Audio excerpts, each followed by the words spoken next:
एक व्यक्ति तीर्थ में गए थे जगन्नाथ जी, तो प्रश्न किया है कि तीर्थ का क्या महत्व है।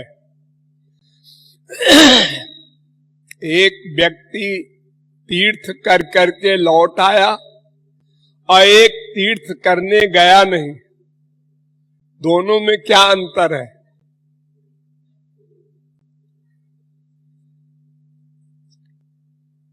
तीर्थ किसे कहते हैं?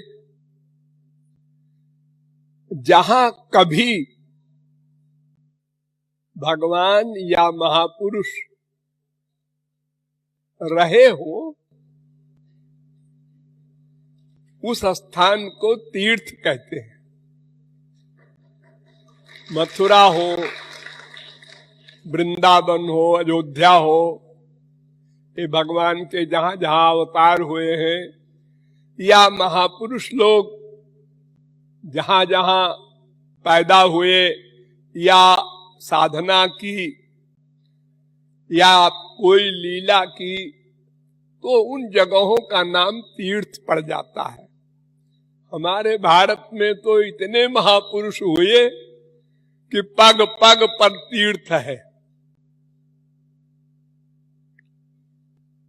स्मारक नहीं बनवाया लोगों ने, लेकिन ऐसी कोई जगह नहीं जहां महापुरुष न पैदा हुआ हो।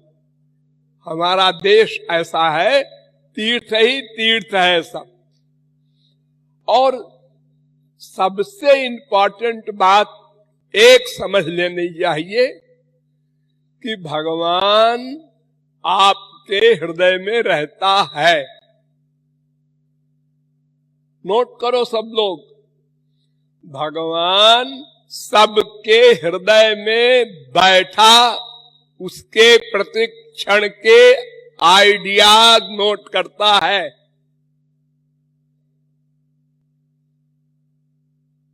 वही भगवान वृंदावन में श्री कृष्ण बनकर लीला करता है, वही भगवान अयोध्या में राम बनता है, वही भगवान गौरांग बनकर आए, वही भगवान जगन्नाथ जी है। दो चार प्रकार के भगवान नहीं हुआ करते, एक ही सुप्रीम पावर है, वो जो सबके हृदय में रहती है। वही कभी कहीं अवतार लेकर के आई थी और सर्वव्यापक भी है। दूसरा पॉइंट, प्रभु व्यापक सर्वत्र समाना, समान रूप से व्याप्त है। हिरण्यकशिपु को ये दिमाग में रोग था कि हम तो राक्षस हैं, हमारे घर में तो भगवान आएगा नहीं। जब प्रहलाद ने कहा भगवान सर्वत्र है, तो उसने कहा इस खंभे में भी है। हाँ, वो खंभे को उसने जो मारा और खंभा टूटा, तो नृसिंह भगवान प्रकट हो गए। प्रहलाद ठीक कहता है, देख ले मैं सब जगह रहता हूं। तो सब जगह रहते हैं भगवान, इसलिए हम किसी मंदिर में जाएं इतनी दूर मेहनत करके, रास्ते में तकलीफ होगी और कहीं जेब कट गई या कोई लफंगा मिल गया तो उसका चिंतन होगा।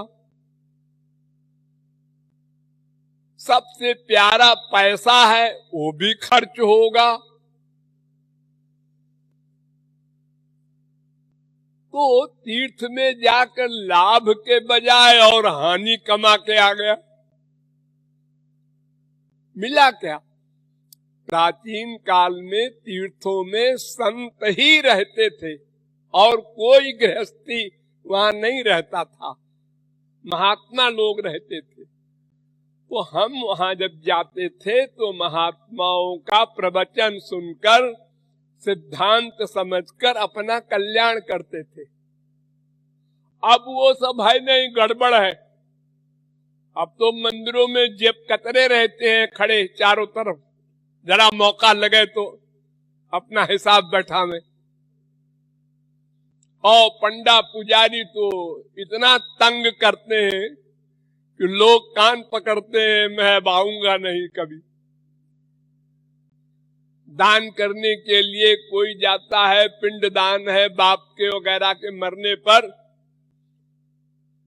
और बेचारा गरीब है, वो कहता है बस 10 रुपया देंगे, नहीं 100 रुपए से कम नहीं लेंगे।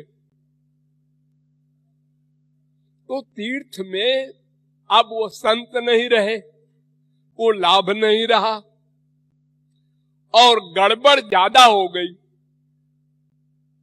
तो नुकसान हो गया हमारा।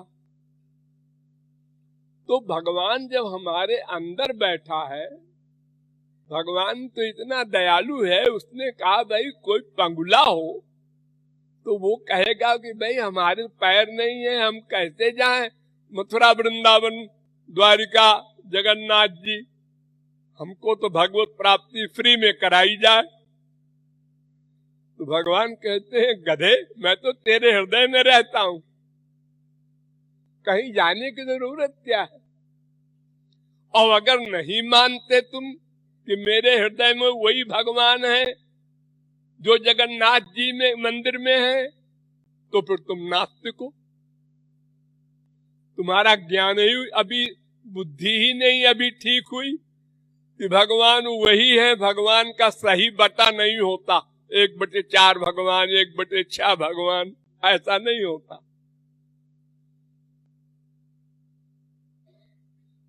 वेद व्यास ने एक सुंदर सा निरूपण किया है। उन्होंने कहा एक तराजू लो और एक पलड़े में गोकोटि दानम ग्रहणेषु काशी,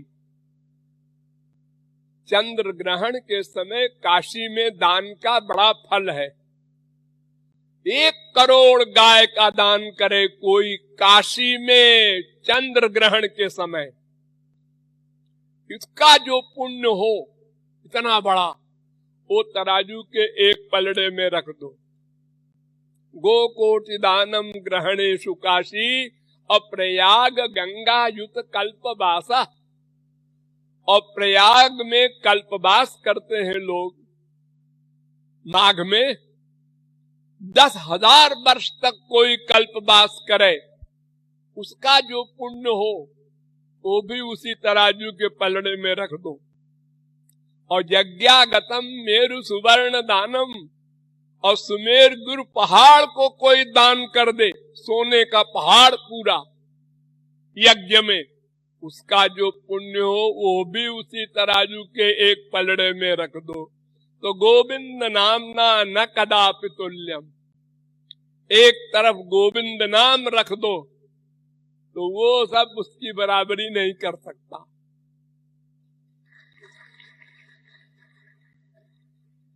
तो भगवान सर्वत्र है, और सबसे बड़ी बात हमारे हृदय में है। ये बात मान लो, मान लो, गांठ बांध लो। 1000 बार वेद कह रहा है, शास्त्र कह रहे हैं, पुराण कह रहे हैं, संत कह रहे हैं, और कृपालु ने भी 1000 बार कहा आप लोगों से, नहीं मानते, भूल जाते। जो मैं सोच रहा हूं कोई नहीं जानता, ये प्राइवेसी नहीं हो सकती। वो अंदर बैठा नोट कर रहा है। ये बात रियलाइज करो, बार बार अभ्यास करो इसका,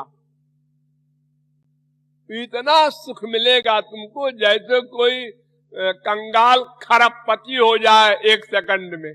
ऐसे ओ हमारे हृदय में वो बैठे, महसूस करो इसको, रियलाइज करो, फिर बाहर भागना बंद हो जाए। और अगर तीर्थ में जाओ तो किसी महापुरुष के साथ जाओ तो लाभ मिलेगा। वो महापुरुष के साथ सत्संग भी मिलेगा ना, इसलिए लाभ होगा। मूर्ति और पत्थर की और लक्कड़ की और सोने चांदी की मूर्ति में क्या है? उसमें भी भगवान व्याप्त है, वो तुम्हारे अंदर भी व्याप्त है। उससे कोई अंतर नहीं है। तीर्थी भवंती तीर्थानी, तीर्थ में महापुरुष जाते हैं इसलिए वो तीर्थ है। महापुरुष न जाए तीर्थ का कुछ सेंस नहीं। सब एक सी पृथ्वी है, एक सा जल है, एक सा वायु है, एक सा सब कुछ है। आप लोगों ने पढ़ा होगा इतिहास, हमारे इसी भारतवर्ष के सब मंदिर तोड़ दिए गए थे एक जमाने में। सोमनाथ वगैरह के बड़े बड़े क्या मंदिर के पत्थर की मूर्ति ने क्या कमाल दिखाया। मूर्ति में न यम मयानि तीर्थानि, वेद व्यास कहते हैं कि वो तो भावना बनाने से आपको लाभ मिलता है, किसी मूर्ति में कोई खास बात नहीं होती। लेकिन हम लोग चूंकि शास्त्र वेद नहीं जानते, इसलिए ऊंचाई पर पहाड़ पर एक मंदिर बनवा के छोटा सा, उसमें एक दुर्गा जी की मूर्ति रख दो, वहां बड़ा महत्व है वो दुर्गा जी का। वो दुर्गा जी हो, चाहे वैष्णो देवी हो, चाहे आपके बगल के मंदिर वाली देवी जी हो, अब आपके हृदय में भी तो आपकी देवी जी राधा बैठी है। काहे को परेशान हो रहे हैं यहाँ वहां भागने में? देखावे, क्या देखोगे? क्या चीज देखकर विभोर होगे तुम? जितने लोग जगन्नाथ जी के दर्शन करने गए, सच सच बतावे कि जितना सुख उनको अपनी बीबी, अपने बेटे, अपनी माँ, अपने बाप, अपने प्रियजनों को देखने से मिलता है, इतना सुख मिला? उन्हें देखा